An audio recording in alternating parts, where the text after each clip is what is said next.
आइए, जब यहाँ पे दक्षिणा की बात कही तो हमारे राष्ट्र का शब्द होता है वो दक्षिणा नहीं लेता, किसी से कुछ मांगता नहीं है।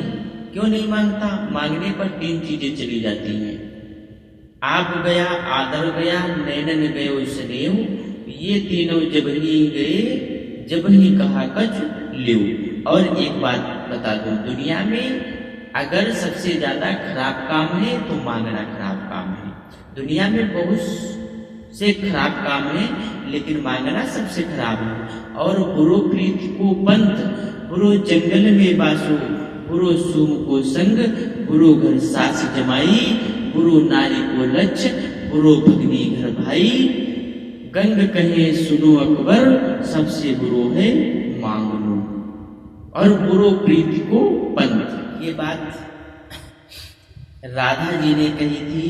जो यदि मैं जानती प्रीति करे दुख होए, तो नगर दिरोड़ा पिटती प्रीति न करियो कोई। इसलिए बुरो प्रीति को पंथ, बुरो जंगल में बासो। जो आदमी जंगल में रह रहा हो उसे कभी भी अपने को सुरक्षित नहीं समझना चाहिए। नंबर 3, बुरो सोम को संग। सोम आदमी की संगत खराब होती है और दुनिया में सोम कई प्रकार के होते हैं। अगर आप सोम आदमी की संगत करते हैं, एक बात याद रखना, एक दिन आप शाहजहांपुर गए और आपके पैसे गिर गए। आपने सोचा मेरा साथी तो जानता है पैसा भैया जी के गिर गए हैं और जब भूख लगेगी खाएगा और खिलाएगा। आप दिन भर सोचते रहे खाएगा खिलाएगा, खाएगा और खिलाएगा। आप दिन भर सोचते रहे, ना तो खाएगा और ना ही खिलाएगा, भूखों मर जाएगा, भूखों मार देगा।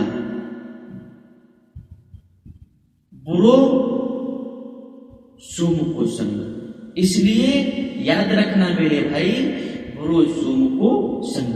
सोम आदमी की संगत खराब होती है। बुरो घर सास जमाई। दामाद को अधिक दिनों तक ससुराल में नहीं रुकना चाहिए। कोई काम यदि है ठीक है रुक जाए, और यदि कोई काम नहीं है तो अपने आप अपने घर चले जावे। और कोई काम नहीं है फिर भी डटे पड़े हो ससुराल में, तब तक क्या होगा?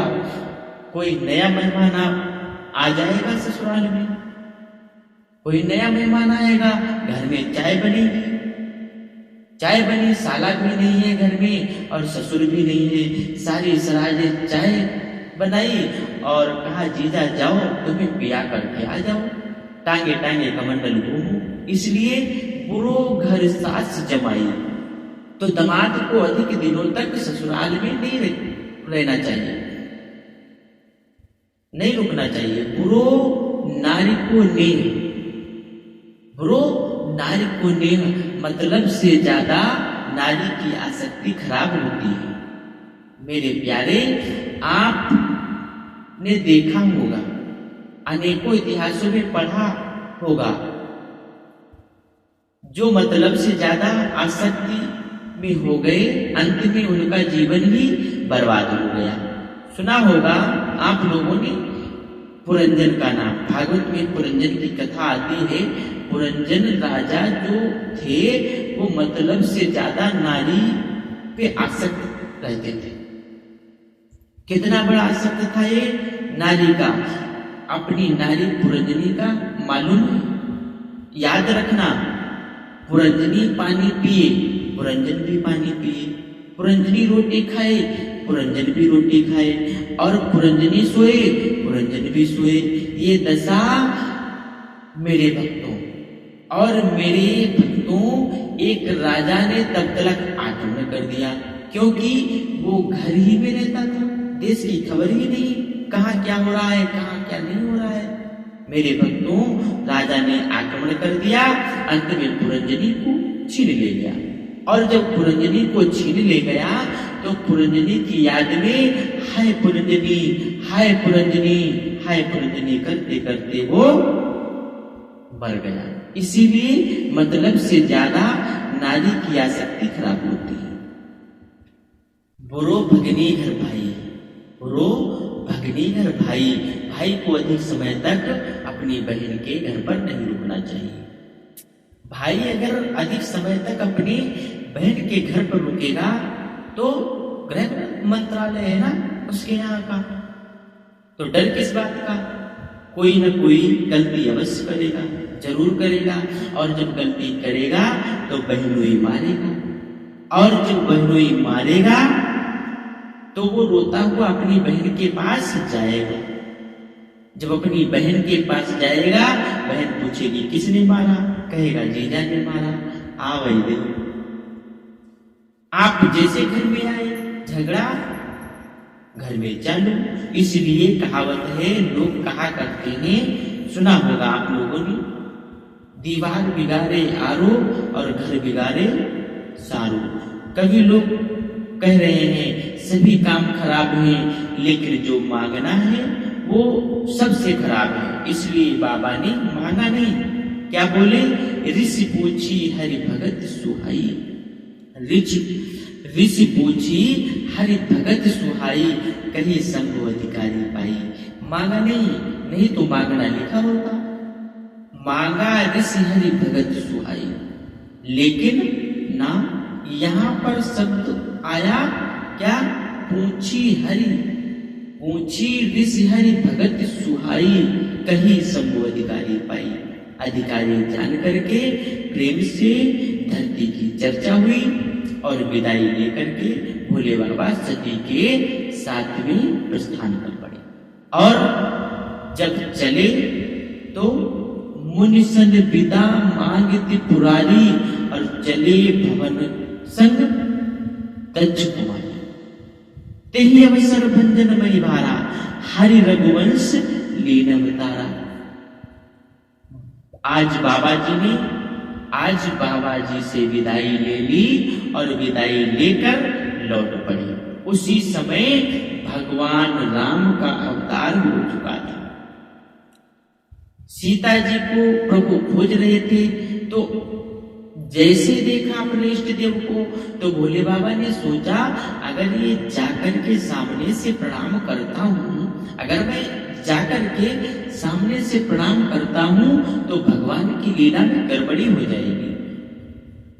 इसलिए दूर से जय सच्चिदानंद जग पावन, अस कहीं चलो मनोज लसावन। जय सच्चिदानंद प्रभु आपकी जय हो। माता सती सोचने लगी, ये कहां के सच्चिदानंद? अगर ये सच्चिदानंद होते तो इधर उधर पूछने की क्या जरूरत? हे खग मृग हे मधुकर श्रेणी, तुम देखी सीता मृग नैनी। ये कोई साधारण राजकुमार हमें लग रहा है। और अगर ब्रह्म होता, यदि परमात्मा होता, तो पूछने की क्या जरूरत? पूछने की जरूरत नहीं होती। कहां सीता, वो तो सब कुछ जानता है। परमात्मा तो सब कुछ जानता है।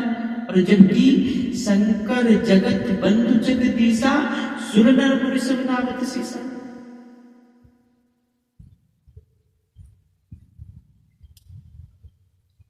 तीन नभ सुतन कीन प्रणामा, कहीं सच्चिदानंद प्रधामा। आज माता सती के अंदर संशय बन गया। बाबा जान गए भोले बाबा, जान गए भोले देवी, तुमने बंधन नहीं किया। सती बोली, आप बंधन करें, मैं बंधन करने वाली नहीं। आप बंधन करें, मैं बंधन नहीं करने वाली हूं। आप जिनको चाहते हैं, जिसको चाहते हैं उसको बंधन करने लगते हैं, मैं सबको बंधन नहीं करने वाली हूं। एक बात याद रखना मेरे भाई, क्या? जब कथा सुनने के लिए दोनों लोग चले थे, तो भोले बाबा के लिए ये केवल एक बात आई थी। भोले बाबा के लिए ये केवल एक बात आई है। कौन सी बात? एक बार त्रेतायुग माही, एक बार त्रेतायुग माही, और शंभु गए कुंभज ऋषि पाही। और माता सती जी के लिए संग सती जग जननी भवानी, इतना बड़ा नाम कर दिया। और बाबा बाबा जी के लिए केवल शंभू और माता जी के लिए संग सती जग जननी भवानी। ऐसा क्यों किया? ऐसा इसलिए किया, संग में जा रहे हैं ना, संग में जा रहे हैं बाबा जी के साथ कथा सुनने के लिए, बाबा जी के साथ कथा सुनने के लिए जा रहे हैं। लेकिन ये पुत्री किसकी है?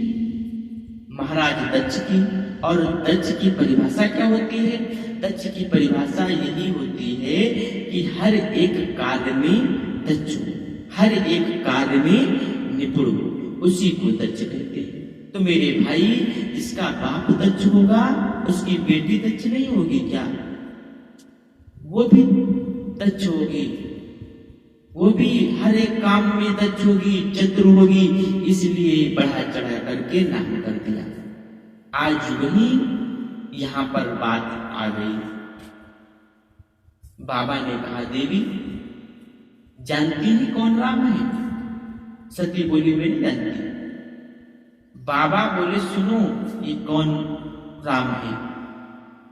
जहां सुकथा कुंभज ऋषि गाई, भगत जासु में मुने सुनाई।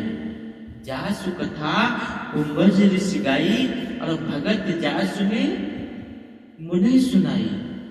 भोलेनाथ बोले, देवी ये वही राम है जिनकी कथा महात्मा कुंभज ऋषि के आश्रम से सुन करके आ रहे हैं। आप जिनकी कथा कुंभज ऋषि के आश्रम से सुन करके आ रही हो। सती ने कहा, सती ने कथा सुनी होती तो जान जाती, कथा सुनी ही नहीं थी इसलिए जान नहीं पाई। बाबा ने फिर कहा, देवी ये वही राम है जो मेरे मानसरोवर के हंस हैं। सती बोली, नहीं जानती। बाबा ने कहा, ये वही राम है जो मेरे मानसरोवर के हंस हैं। सती बोली, नहीं जानती। कहा, ये वही राम है इनको चर अचर भजते हैं, चर अचर सभी भजते हैं। सती बोली, नहीं जानती। भाई मेरे प्यारे, याद रखना, बाबा ने अनेकानेक प्रकार से समझाया लेकिन फिर भी सती की समझ में नहीं आया। 3 लोग ऐसे हैं इनको कोई समझा नहीं सकता है। कौन 3 लोग हैं? नंबर 1 में अपनी पत्नी, नंबर 2 में अपना पिता, आपका पड़ोसी हो।